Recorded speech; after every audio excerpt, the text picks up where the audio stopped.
Hello neighbors, it's Brad here at eTrailer, and today we're taking a look at installing the EcoHitch Trailer Hitch receiver on a 2022 Tesla Model Y.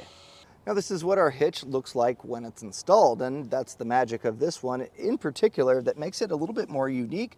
Is to gain access to your hitch, you're simply going to pull on this Tesla emblem, and there's going to be some magnets that hold our cover into place, and when we pull that back, that's going to allow us to gain access to our receiver. And this is kind of unique. You don't have this on any other vehicle that I've seen during my installs, and it's kind of cool they use the Tesla emblem to allow you to pop this off, because normally there's no easy way to really pop this out. All the clips are in the inside and you have this underbody panel, so gaining access to your hitch is not exactly easy, and this is a good way to solve that, and it looks good in the process. This is going to be a 2" by 2" receiver tube opening, which is going to be an awesome size for a bunch of different accessories. So whether you're putting a cargo carrier, a bike rack, or even a ball mount, you're going to have plenty of options available to be able to do that. Now, all of your accessories are going to be using a 5/8 pin and clip, which does not come with the hitch, but this is how you keep your accessories in place. Now, a normal one's going to work just fine, but if you want to pick up a locking one, that way you can leave your accessories on, locked in place, and no one's going to walk away with them. We have plenty of options available here at eTrailer. Now, if you plan on towing a trailer, you do have your safety chain loops. They're pretty high up here, so you can still get your standard S hook and even a larger clevis style hook on here. I would recommend maybe picking up some D-rings, and that way it's not going to rub against the bumper or down here. That way it might just kind of open it up a little bit better, but you can see it's pretty far tucked up there, so just kind of keep that in mind if you do plan on pulling a trailer. Now, as far as capacities go, if you do plan on pulling a trailer or having accessories loaded up, you're going to want to know what you can load on. And this one has a gross trailer weight rating of 3,500 pounds, which is the weight of the trailer plus the accessories loaded onto it. You also have a tongue weight rating of 350 pounds, and that's going to be that downward pressure that's put on the inside of the receiver tube opening. So your cargo carriers and bike racks, you can load that up to 350, and that hitch is going to be able to handle that. Now, you do want to check your vehicle's owner's manual to see what the car is capable of before just hooking up and towing, and then take the lowest of those numbers. That way you stay safe. Now, when choosing accessories, measuring from the center of the hitch pin hole to the furthest point of the rear fascia, it's about 5 inches. So that's something to consider.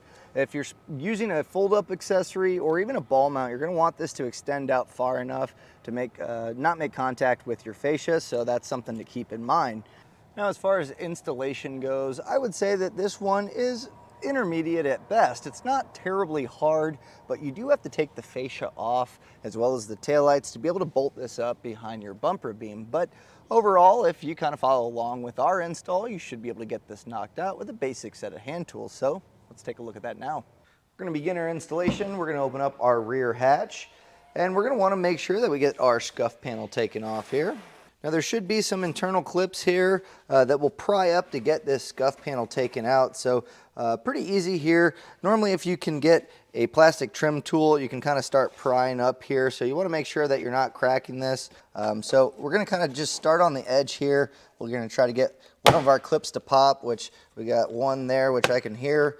And then we'll just kind of work your way down and then start on the other side and make your way towards the middle until you get this whole panel popped off. Now, you will see the weather stripping here might kind of hold it in place, so just kind of peel that back for now, and that should help release this. There we go, and we can set this aside for later reinstallation. Now, if you need to see where the clips are, you can see kind of how they're evenly spaced, so kind of prying right at that spot should help pop this out. With that popped out, you're going to see that it reveals a plastic push pin. There's going to be one on each side of the trunk, so you're just going to pry up on the center there, and then you should be able to pull this plastic pin out. Now, during the whole process of installation, I recommend having a nice spot to keep all your hardware in place. It's going to make reinstallation a lot easier.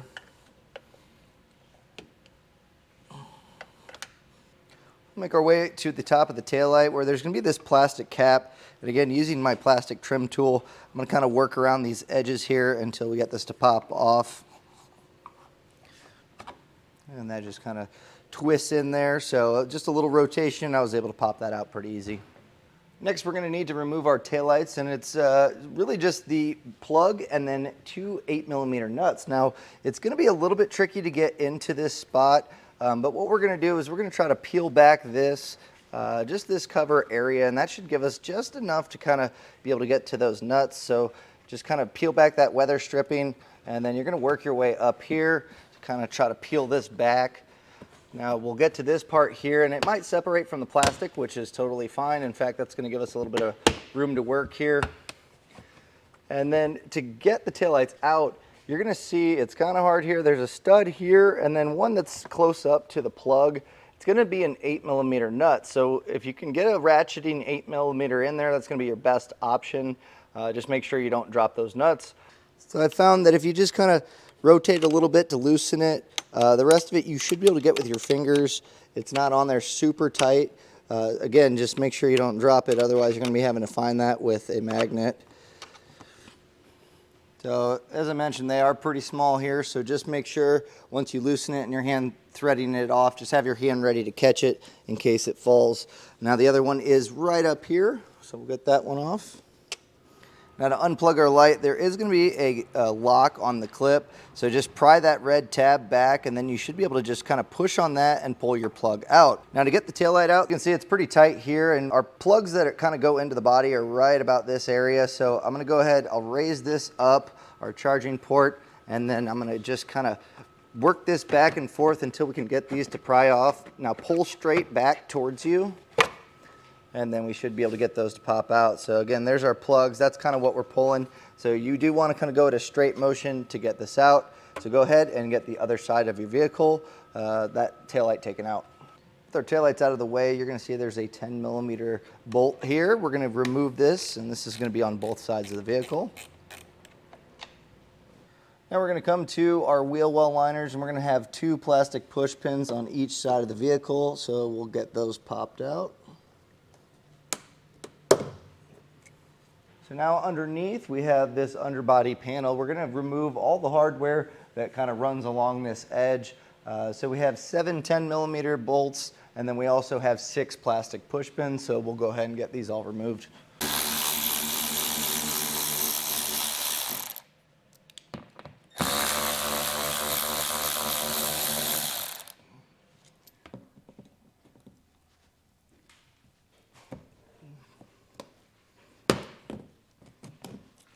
We're going to be peeling back our wheel well liner, as there is a bolt that's going to be attaching the fascia to the body of the car. I went ahead and taped up this edge, because once you pop this off, you don't want those clips. They are plastic, but we don't want any scratching on our clear coat. And I also went ahead and did our seams here. Because we're going to be pulling off the fascia, this also just adds a little layer of protection from any scratches happening on the clear coat.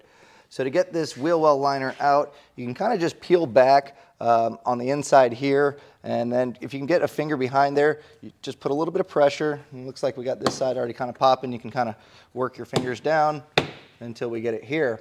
Now you don't want to peel back too far. It can leave a crease in the plastic, but what we're looking for is this little guy right there, which looks to be like an 8mm, so we'll go ahead and get that removed.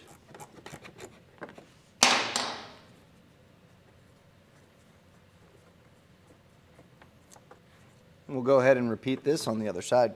At this point, you're going to want to grab an extra set of hands as we're going to remove the fascia. Now there is going to be a plug that's attached, so even as we get the body clips off and ready to take that fascia off, you're going to want to be careful not to pull that wire, so we'll unplug that before completely removing the fascia. So we'll just work here, starting at your end here. You should be able to just kind of pry back on the body clips that kind of go into here. Just take your time. And once you get one to pop, you should be able to kind of just work your way up and towards the middle. And these ones here, you can kind of just lift up. You can see where those clips are. So, and sometimes it helps to pull a little bit of pressure towards that clip, and that way, when you do pop it, it's going to want to release there. Now underneath, it does kind of slide into there. So sometimes grabbing underneath and pulling that portion out is going to help separate it. So as we pull our fascia back, this is that plug I was talking about. We'll just unclip that. Now it does slide off this clip if you need a little bit more wiggle room here, but once you have your lock pushed back, just push on the tab, get that separated. And then set your fascia aside on somewhere safe that it's not going to fall over and get scratched. So now we have our sensor bar here that's going to be attached with a series of 10mm bolts. There's a total of 4, so you have one recessed here, one here, one here, and one here. So we'll go ahead and get those removed. There's also going to be some plastic clips holding it in, so it's going to hold up even with that hardware taken out. With that hardware out, the plastic clips are just kind of on the corners here. You should be able to kind of just pry that off with your fingers. And it is still attached here to our wiring, and instead of separating all that, we can just kind of tuck this out of the way for now. So now we're going to go ahead and get the nuts that are holding the bumper beam in place. So the bumper beam's attached to these black horns, as they call them, and we're going to just take off the main thing, so don't worry about this hardware here. We're going to be getting the one that's tucked up here and the two down here, and it's all going to be a 15mm socket to accomplish that.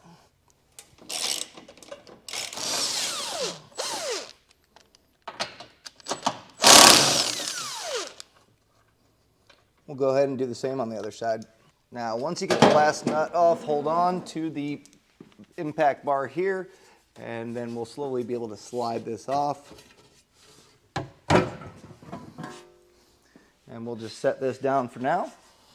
Now, those bumper horns are going to be coming off because our hitch is going to replace that. So we do need to separate the impact bar from those horns. So you'll see these holes here. It's going to be a 15mm again. So we'll do that on both sides.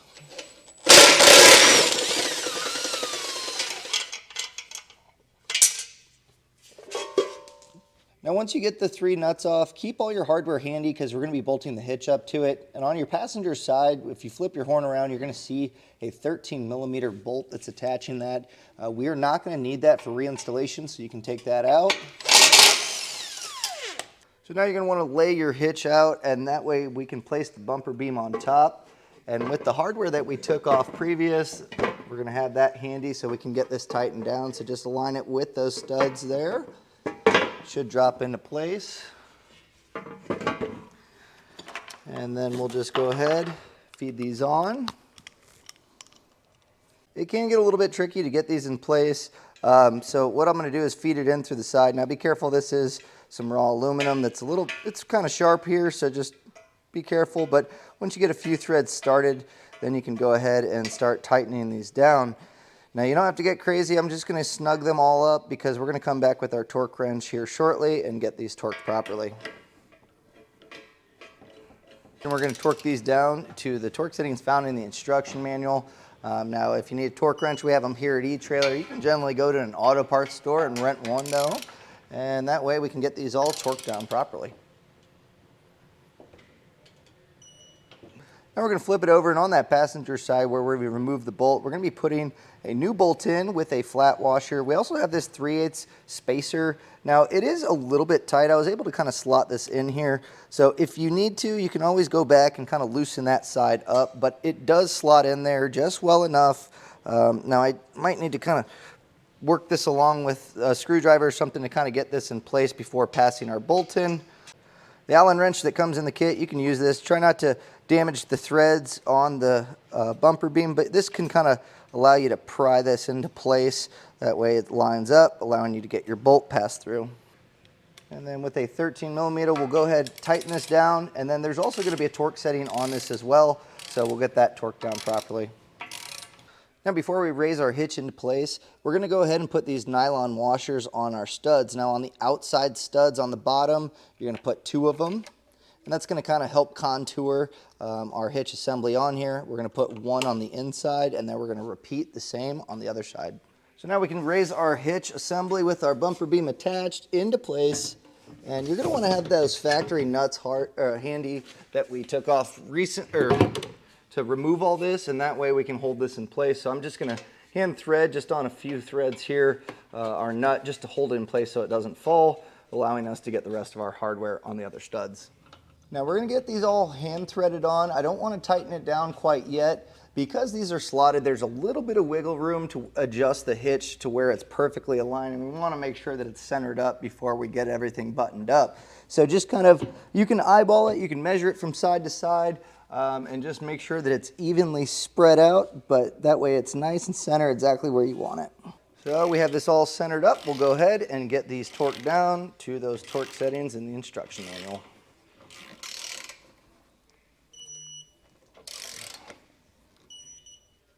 We're going to get our wire harness bracket put back in place. So those are going to just snap into those spots they popped out of. And then we'll put our 10 millimeters back in.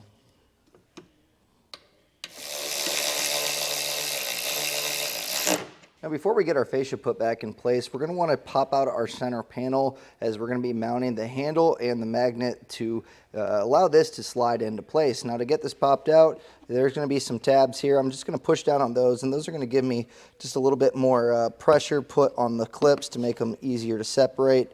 And these ones, you just kind of push in the tab and push on that flat part, and you should be able to get this to pop out. Once you get a couple of them, you can kind of just work your way down and then get this removed. The magnet's going to hold this in place, so we no longer need these tabs. So we're going to be cutting out the center locking portion. So I'm just going to use a razor knife here. If you have just a pair of snips, you can also do that, but this is a nice, easy way to get those cut out. So go ahead and you can get those little portions cut on all of these tabs. And we're also going to be cutting off these raised portions as well, again, just so it can freely go in and out when we have our magnet in place.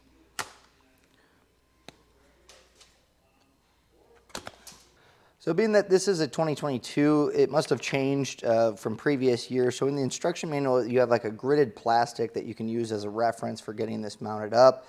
Main thing is you're going to want to get your center point figured out, and then I'm going to just use our bracket as our reference mark here. So you'll see that this portion, it is slightly bent. You're going to want this kind of facing just like that, and then our center point, we'll just line that up with our tab. You can see the Tesla emblem right there. So get this as centered as possible, and you can kind of use your fingers and center the bracket like this on the bottom. And then we're going to go ahead and just make our marks. I'm using a chalk marker here. You can use a paint marker or whatever. And we're just going to go ahead and put 2 little holes here, and then we'll get some pilot holes drilled out. If you want to double check yourself, you can measure from that dot to the outside edge and just make sure that it's cohesive on both sides.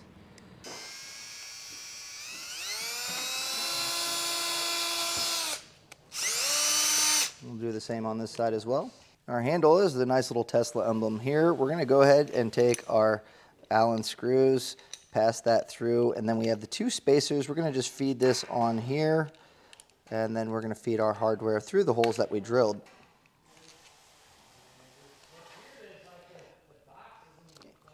And it does come with the included Allen wrench, so if you need to get these kind of started and run them through, you can use this before mounting it up, but these should go in pretty easily. Our bracket is going to go just kind of, it's going to contour to it just as we kind of used it to mount it up. So it should, this point of the T should be at the same side of this bottom part of the bracket. We'll then drop our flat washers on here. And then we have our nylon lock nuts, so we'll get those tightened down. So now we're going to get our magnet placed in. So I passed our Phillips head screw through.